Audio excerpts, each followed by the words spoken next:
প্রিয় সহকর্মী সহযোদ্ধা বিন্দু, সারা বাংলাদেশের সকল সেক্টরের সরকারি বেতনভুক্ত এমপ্লয়ীদের উদ্দেশ্যে কিছু কথা বলতে চাই এবং সরকারকে কিছু কথা বলতে চাই।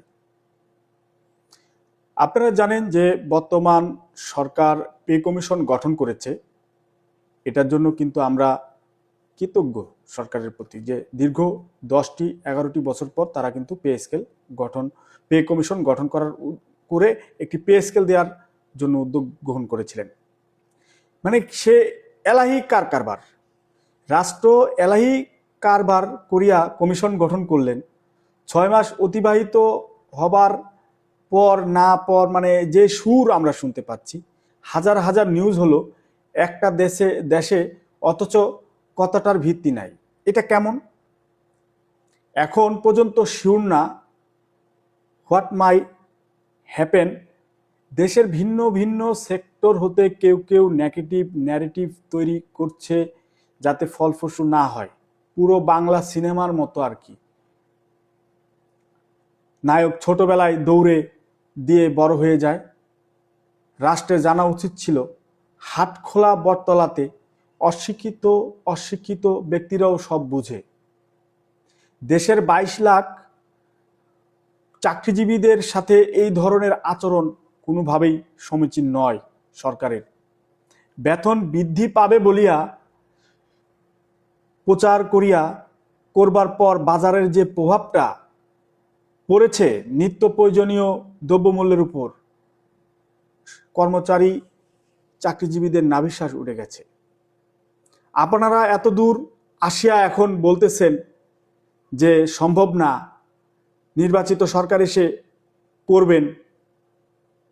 তাহলে এত ঘটা করে, এত আয়োজন করে এগুলো করার কি দরকার ছিল? আপনি পারবেন না, আগামী সরকার এসে করবে, আপনার কথা শুনতে কি নির্বাচিত সরকার বাধ্য? আপনার কথা তো নাও শুনতে পারে। তাহলে আমাদের সাথে কেন এই তামাশা? কেন? এটা সারা বাংলার 22 লক্ষ কর্মচারী জানতে চায়। কেন তামাশা করলেন? কেন মহার্ঘ ভাতার নাম করে আবার সেই প্রণোদনার মধ্যেই রয়ে গেলেন? কমিটি করলেন, সব করলেন, এই করছে সেই করছি সরকারি কর্মচারীদের, আসলে কাজের কাজ কিছুই করেননি। আমাদের বৈষম্য আরো ফুসে তুলেছেন।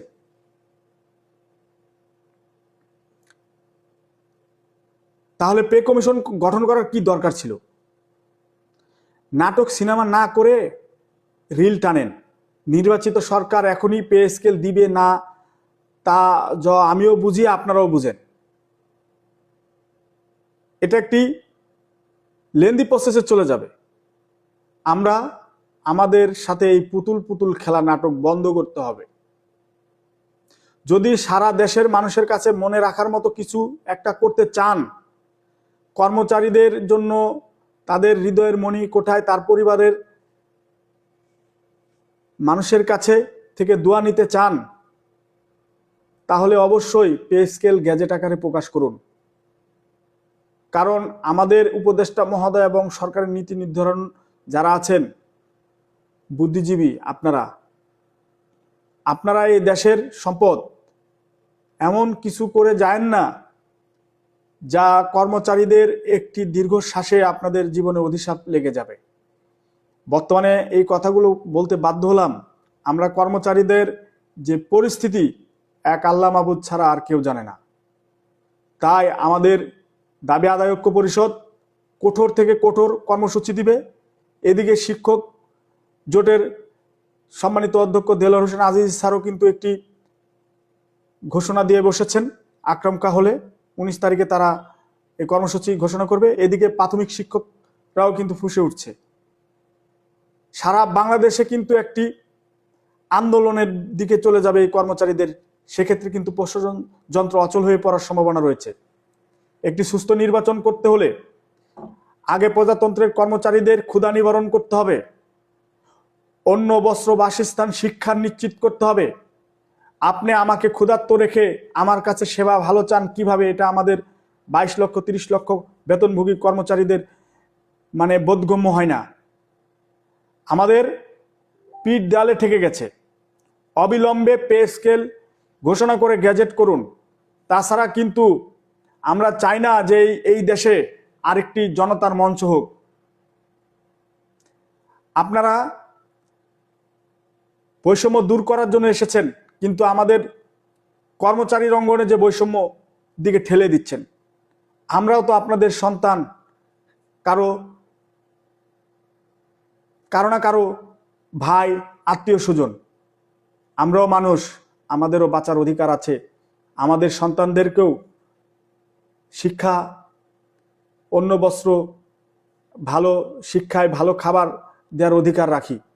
আজকে 11 বছর ধরে আমরা জ্বলছি। সে 17-18 সাল থেকে আন্দোলন শুরু করছি, এক পর্যন্ত থেমে থাকি নাই। এই কর্মচারীদের জন্য আমরা দিন রাত পরিশ্রম করে আমরা কাজ করতেছি। এখন শেষ মুহূর্তে এসে যদি আপনারা এই কর্মচারীদেরকে ধোঁকা দেন, এর চেয়ে কষ্ট আর কিছু হতে পারে না। তাই সারা বাংলাদেশের কর্মচারী ভাইদের বলবো, আপনারা কি এখনো ঘরে বসে থাকবেন? আপনারা যদি ঘরে বসে থাকেন তাহলে তো আমাদের পে স্কেল হবে না। আওয়াজ তুলতে হবে। সামাজিক যোগাযোগ মাধ্যম থেকে শুরু করে সব জায়গায় সকল রাজনৈতিক নেতাদের কাছে যেতে হবে। আমাদের এই পে স্কেল এই সময়ে যদি না হয় তাহলে আর কোনো সময় হওয়ার সম্ভাবনা ক্ষীণ।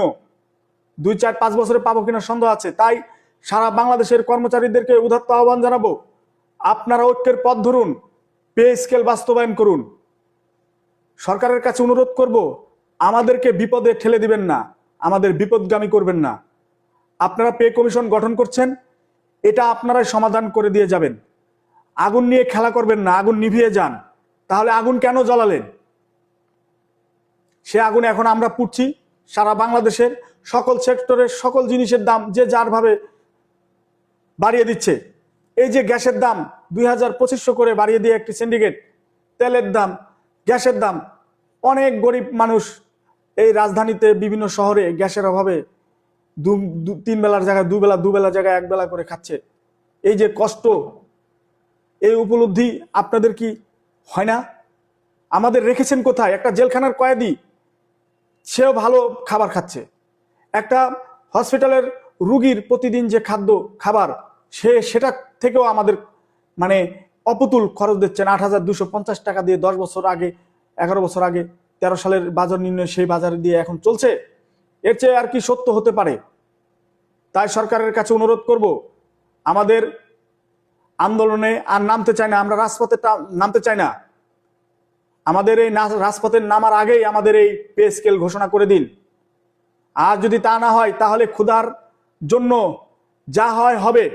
সারা বাংলার কর্মচারীরা কিন্তু রাস্তায় নেমে পড়বে, তখন কিন্তু সামাল দিতে পারবেন না। আমরা যারা নেতৃত্ব দেয় আমরাও সামাল দিতে পারবো না। অতএব সরকার বাহাদুরের কাছে অনুরোধ করব, আপনার একটি ক্লিন ইমেজ রয়েছে সারা বিশ্বে। আপনি আপনার যে দায়িত্ব নিয়ে এই অন্তর্বর্তীকালীন সরকার গঠন করেছেন, আপনারা সুন্দরভাবে যান। আমাদের নেতারা বলেছেন, সব ভালো যার শেষ ভালো তার।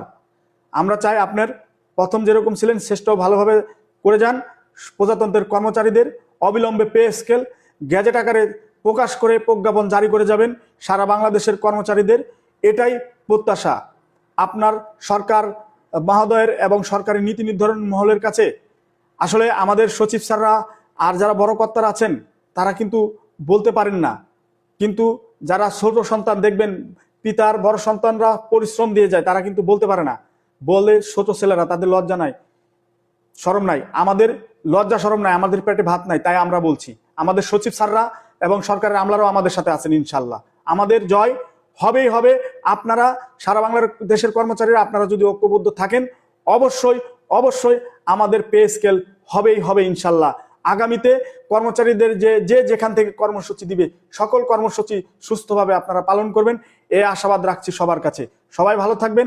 আগামী দিনের আওয়াজ তুলুন, পে স্কেল বাস্তবায়ন করুন। ধন্যবাদ সবাইকে। শুভরাত্রি।